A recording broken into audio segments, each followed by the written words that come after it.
my disappointment at having to wait on a permit for a later date was offset by an earthquake that happened in 1978 that did a much better job of excavating the boat than I could have done in maybe a year or 2 years hard work.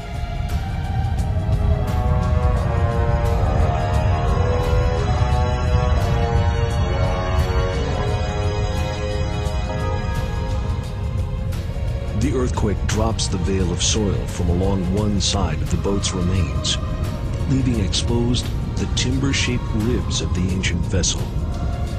Here, at 6,300 feet above sea level, in the mountains of Ararat, lies what appears to be the hull of a massive, ancient, man-made ship. The sides of the object clearly exposed, the outline of the hull as evident now as the object's incredible mass. It simply dropped the earth away from the outside of the boat and left the rib timbers and other structures of the boat out there where you could see them. Also, there was a vertical split right down the center of the boat, which enabled me to measure the depth of the boat, plus get good, clean, fresh sample material out of there to have analyzed to tell us more about the chemical composition of the boat. The quake has cracked the object down the center, allowing fresh soil samples to be taken for analysis. Samples are taken from the near vicinity as well to identify any significant differences in quantities of trace chemicals. The samples are rushed back to the United States, where they are immediately analyzed. The results are electrifying. A high carbon content in the soil taken from where the boat's timbers are exposed provides evidence of long decayed wood. Traces of metal are detected, revealing the possibility of objects such as metal supports. These are the first factual signs that the object is not simply a natural phenomenon, but may prove to be man-made. Soil samples have been taken from the formation on 2 different occasions, in 1979 and again in 1984. It's the 1979 samples that first gave the clue that there is a distinct difference in the amount of carbon in the formation as opposed to the field outside of the formation. I have the reports here.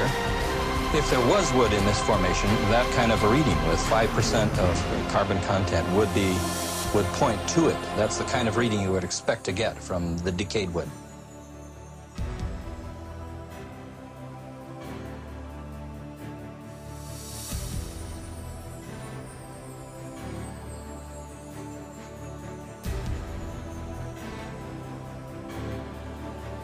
Now, the formation that we have, as it's been surveyed both from aerial photographs and on the ground, it's been measured both ways, is 150 meters long, or almost 500 feet.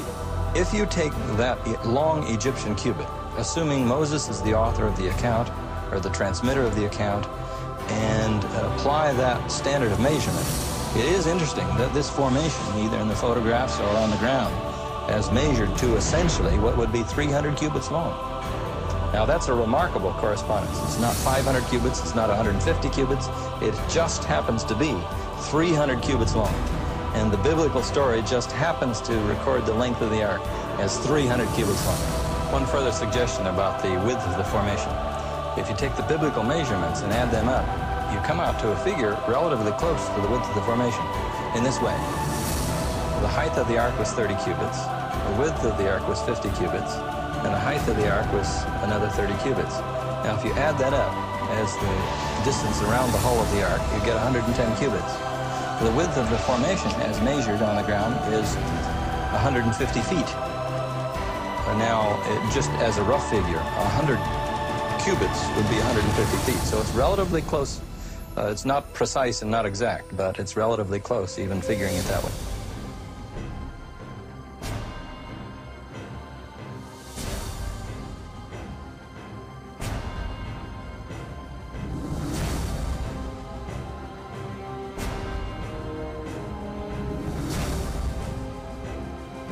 In August of 1985, the Wyatt expedition receives the necessary government permits to to perform the radar examinations. The results are staggering.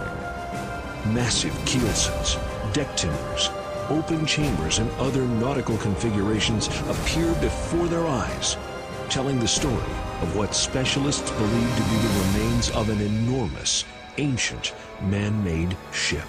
Basically, the radar scans show the same thing that the metal detector scans did, only with more detail. They show there's a pattern.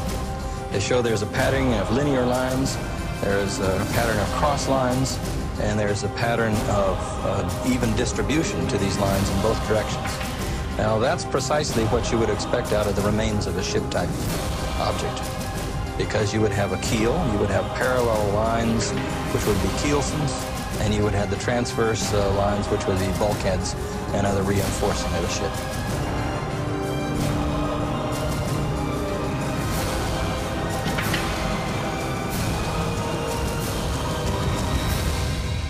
Immediately after the earthquake, it was to measure the depth of the deposit or the remains of the boat along the length of the boat.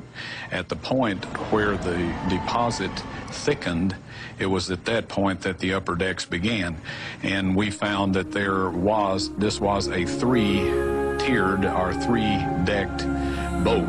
Now, in 1985, 1986, and 87, we were able to measure this laterally also.